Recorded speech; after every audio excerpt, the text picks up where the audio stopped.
Braccio da Montone, born Andrea Fortebracci, and also known as Braccio Fortebraccio, was an Italian condottiero. Biography. He was born to the noblemen Oddo Fortebracci and Giacomo Montemolini at Montone, some 40 kilometers north of Perugia. He married Elisabetta Romana, with whom he had 3 daughters. After her death in 1419, he married Nicolina Verano, who bore his first son Carlo in 1421. He later had a son out of wedlock, Oddo, who also became a condottiero. He began his military career as a page in Guido d'Asciano's company. When his family was exiled from Perugia and he lost the castle of Montone, he entered Alberico da Barbiano's company of St. George, in which he would make friends with Muzio Attendolo Sforza. At the head of 150 knights, Braccio performed some guerrilla actions which foreshadowed the tactics that his own company would later adopt.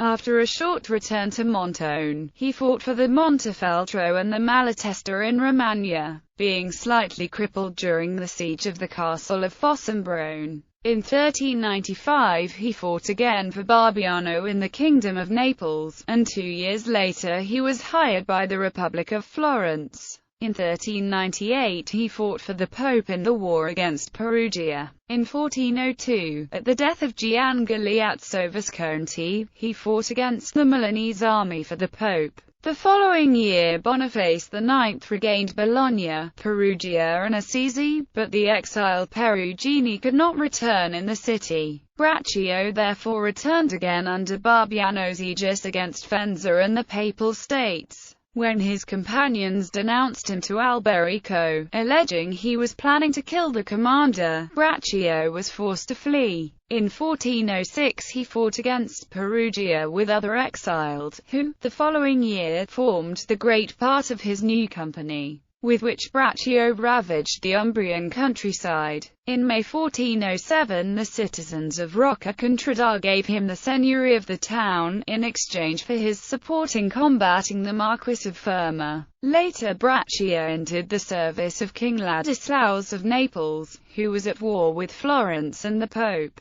At the time he had 1,200 cavalry and 1,000 infantry under him. He ravaged the lands of the Trincea but when Perugia accepted Ladislaus as suzerainty, Braccio sided against him and moved to Ancona, capturing Jesi. In 1409 Braccio fought at Città di Castello, in Arezzo, for the Florentines and then moved to Rome where he besieged Castel Sant'Angelo, returning to the marsh for the winter. In 1410 Rome was attacked by the troops of Lucas and Ladislaus of Naples, as well as by several bands of mercenaries, including Braccio's own. When the Neapolitan troops retreated from the city, he attacked and defeated them at Sora, which he also sacked. In the same year he was simultaneously at the service of Florence and Spoleto, but this did not prevent him to besiege the hateful Perugia, though in vain. The rapid movements of his troops became proverbial, and a new school of the condottiere's art, the Braccesca, was named after him. The following year the antipope John XXIII assigned him the fiefdom of Montone and the governorship of Bologna.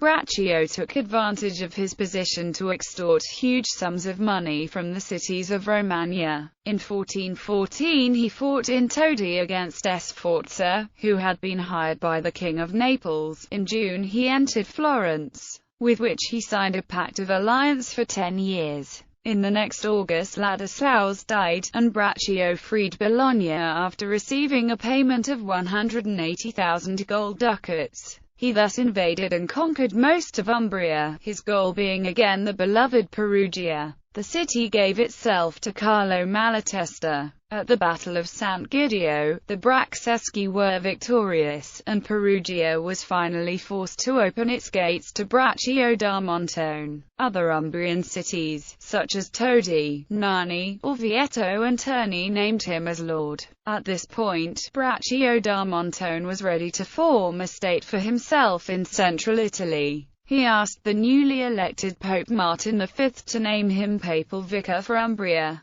but Martin replied by sending against him two armies under Guide Antonio da Montefeltro from the north, and under Sforza from the south.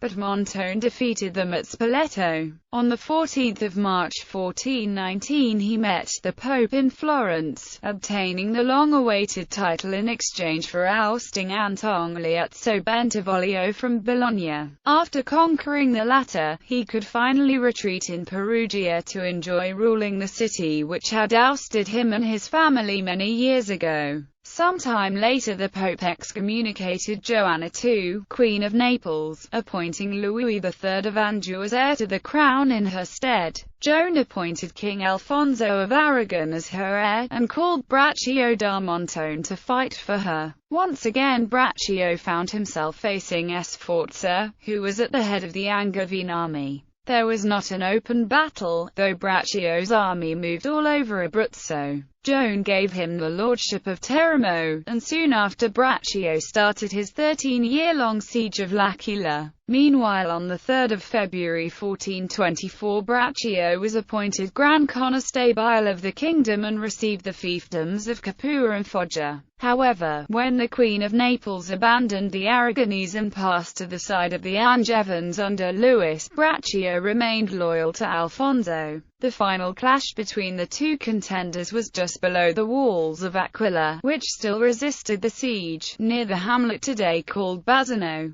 During the march towards the Abruzzo's capital, Muzio Attendolo Sforza drowned in the waters of the Pescara River, near Popoli. On 2 June the battle was fought between the most celebrated condottieri of the time. Braccio, mortally wounded in the neck, was made prisoner and transported to L'Aquila, where he died 3 days later, on 5 June 1424. The Pope had him buried in deconsecrated earth, in which his corpse remained until 1432 when his nephew Niccolo Fortebraccio moved it to the church of San Francesco al Prato in Perugia.